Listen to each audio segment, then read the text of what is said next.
ನೋಡಪ್ಪ, ನಾವು ಕೇಂದ್ರ ಸರ್ಕಾರಕ್ಕೆ ಹಿಂಗೆ ನಮಗೆ ಬರಬೇಕಾಗಿರ್ತಕ್ಕಂಥ ಹಣ ಈಗ ಏನಾಗಿದೆ ಅಂತಂದರೆ, ರಾಜ್ಯ ಸರ್ಕಾರಕ್ಕೆ ಬರಬೇಕಾಗಿದ್ದದು ಇದನ್ನು ಅಪರ್ಬದ್ಧರಾಗಿ ದುಡ್ಡು ಕೊಡ್ತೀವಿ ಅಂತಿದ್ರು, ಕೊಡಲಿಲ್ಲ.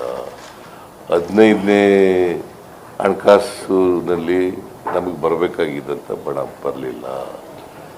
ಆಮೇಲೆ ಪೆರಿಫೆರಲ್ ರಿಂಗ್ ರೋಡ್ಗೆ 6,000 ಕೊಡ್ತೀವಿ ಅಂತಂದ್ರು, ಅದು ಬರಲಿಲ್ಲ. 5,495 ಕೋಟಿ ರೂಪಾಯಿ ನಾವು ಕೊಡ್ತೀವಿ ಅಂತ ಇಂಟ್ರೀಮ್ ಬಜೆಟ್ನಲ್ಲಿ ಹೇಳಿದರು, ಅದನ್ನು ಕೊಡಲಿಲ್ಲ. ಅಲ್ಲ, ಇಂಟ್ರೀಮ್ ರಿಪೋರ್ಟ್ನಲ್ಲಿ ಹೇಳಿದರು, ಅದು ಕೊಡಲಿಲ್ಲ. ಈಗ ಬರಗಾಲ ಬಂದಿದೆ, 4 ತಿಂಗಳಾಯಿತು ಬಂದು. ಸೆಂಟ್ರಲ್ ಟೀಮ್ ಬಂದು ಹೋಗಿ ಸೆಪ್ಟೆಂಬರ್ 23ನೇ ತಾರೀಕು ಬಂದು ಹೋದ್ದು. ನಾವು ಮೆಮೊರಾಂಡಮ್ ಎಲ್ಲ ಕೊಟ್ಟು ಅವರು ರಿಪೋರ್ಟ್ ಎಲ್ಲ ಕೊಟ್ಟರು. ಇವತ್ತವರೆಗೆ ಒಂದು ಪೈಸೆನೂ ಬಂದಿಲ್ಲ. ಇವೆಲ್ಲ ಕೊಡಿ ಅಂತ ಕೇಳಿದ್ವಲ್ಲ ಕೇಂದ್ರ ಸರ್ಕಾರಕ್ಕೆ, ಕೊಟ್ಟಿಲ್ಲ. ಈ ಬಜೆಟ್ನಲ್ಲಿ ದಕ್ಷಿಣ ಭಾರತದ ರಾಜ್ಯಗಳಿಗೆ ಅನ್ಯಾಯ ಆಗ್ತಾ ಇದೆ ಕೇಂದ್ರದಿಂದ. ಇದೇ ರೀತಿ ಮುಂದುವರೆದ್ರೆ ಪ್ರತ್ಯೇಕ ರಾಷ್ಟ್ರ ಕೇಂದ್ರದ ಪರಿಸ್ಥಿತಿ ನಿರ್ಮಾಣ ಆಗುತ್ತೆ ಅಂತ ನಿಮ್ಮ ಪಕ್ಷ ಸಂಸದ ಸುರೇಶ್ ಹೇಳಿದ್ರು. ಯಾರು? ಸುರೇಶ್ ಹೇಳಿದ್ದಾರೆ.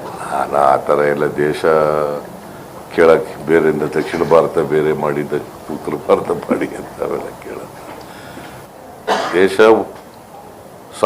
ದೇಶದ ಸಾರ್ವಭೌಮತೆ ಇರಬೇಕು,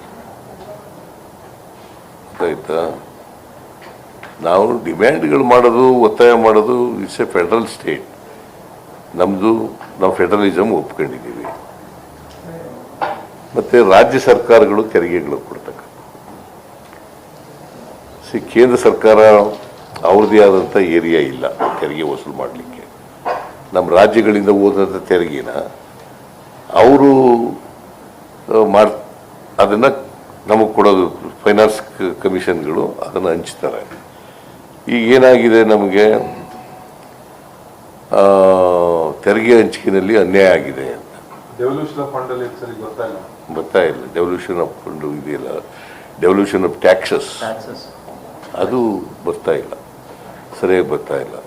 ನಮಗೆ 1.07% 14 ಫೈನಾನ್ಸ್ ಬಜೆಟ್ 15 ಫೈನಾನ್ಸ್ ಬಜೆಟ್ಗೂ ಕಡಿಮೆ ಆಗೋಯಿತು. ಇವರೇ ನರೇಂದ್ರ ಮೋದಿಯವರೇ ಪ್ರೈಮ್ ಮಿನಿಸ್ಟರ್ ಆಗಿ